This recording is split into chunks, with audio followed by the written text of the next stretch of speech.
Hello and welcome to Galata Plus. In this video review episode, we're going to be talking about Aditya Dhar's Dhurandhar. The film is a smart, skillfully detailed and epic espionage thriller. When the attacks on India become frequent, the IB chief decides to send an operative into Pakistan, that's Ranveer Singh. What follows is a film that gives you the bloody satisfaction that you crave from an action cinema and also the intensity and intelligence you want in a political spy thriller. Just a short take, a longer review follows and it may contain spoilers. Darling solar 20,500 முன்பணத்தில் இப்பொழுது solar மூலம் இலவச மின்சாரம். குறைந்த விலை நிறைந்த தரம், தங்கள் தேவைகள் அனைத்தும் ஒரே இடத்தில். ஜெயச்சந்திரன். மிஸ்டர் கோல்ட், தரத்திலையும் அளவிலையும் நோ காம்ப்ரமைஸ். மிஸ்டர் கோல்ட் 100% கடல் எண்ணெய். In Dhurandhar, Aditya Dhar has made something ambitious, something epic. The film opens in 1999 with the chief of the intelligence bureau handling the Indian Airlines hijack in Kandahar. He enters the plane and one of the terrorists openly taunts him, "We are your neighbor, do whatever you can." But clearly, the IB chief was not able to do anything because the story fast forwards to 2001 and the Indian parliament is attacked again by Pakistan-based militant groups. The IB chief has had enough.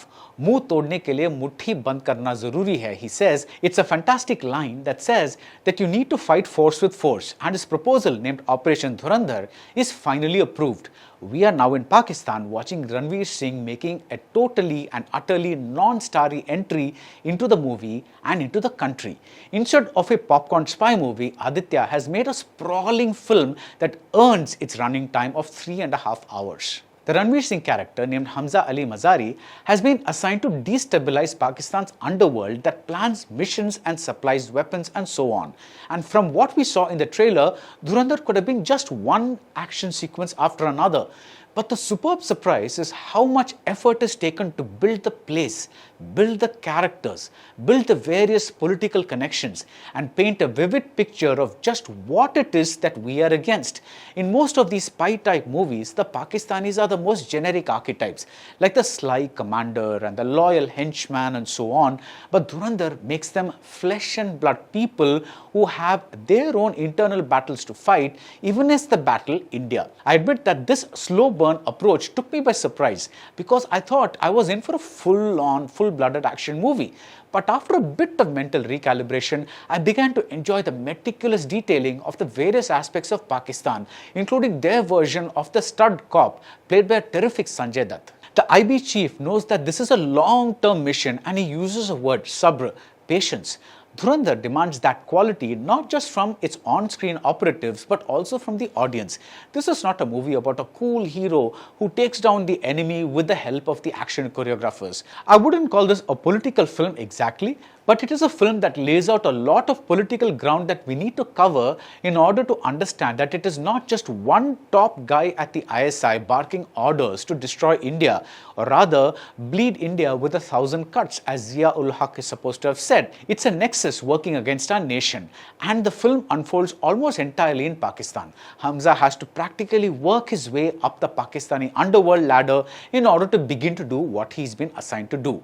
And as he climbs this ladder, we see, for instance, how important the local elections are, because whoever takes control of the densely populated locality of Liari is eventually going to control Karachi.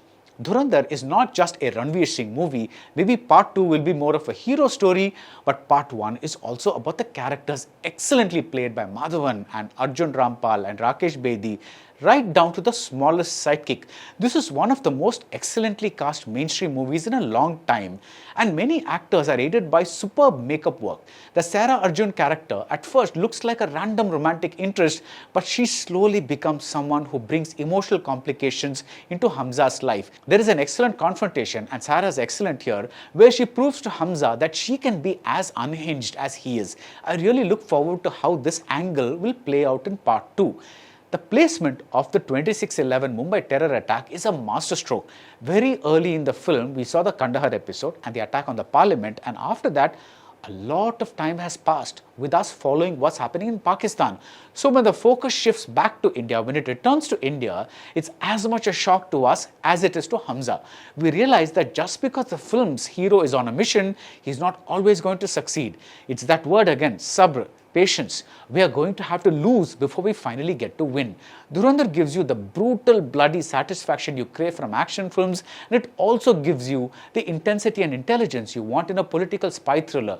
The action is outstanding, whether in short bursts or in sustained stretches with a lot of cross-cutting. The behind-the-scenes work is brilliant, from the throbbing score and songs by Shashwat Sachdev to Shivkumar Panikar's insanely creative editing choices to Vikash Naulakha's cinematography that ranges from stately wide shots to shaky close-ups. This film is one of the best examples of collaboration in recent times, and even the term protagonist is a collaboration between Hamza and the character played by Akshay Khanna. The character may be a bad guy with regard to India, but because we are in Pakistan, we often see him as the person leading the story, and Akshay is wonderful with his clipped, close-lipped dialogue delivery and a vast emotional range. As for Ranveer, it's always fascinating to see how he is going to approach a character.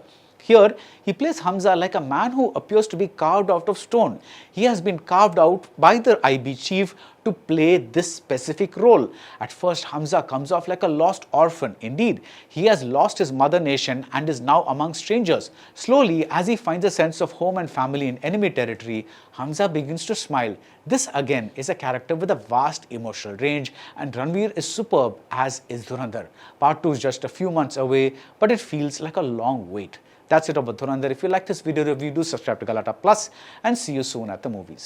Darling Solar 20500 முன்பணத்தில் இப்பொழுது solar மூலம் இலவச மின்சாரம். குறைந்த விலை நிறைந்த தரம் தங்கள் தேவைகள் அனைத்தும் ஒரே இடத்தில். ஜெயச்சந்திரன் மிஸ்டர் கோல்ட் கடலை தான் வாங்குறேன். ஏன் தெரியுமா? சாதாரண ஆயிலை விட சமையல் டேஸ்டாவும் இருக்கும், ஹெல்தியாவும் இருக்கும்.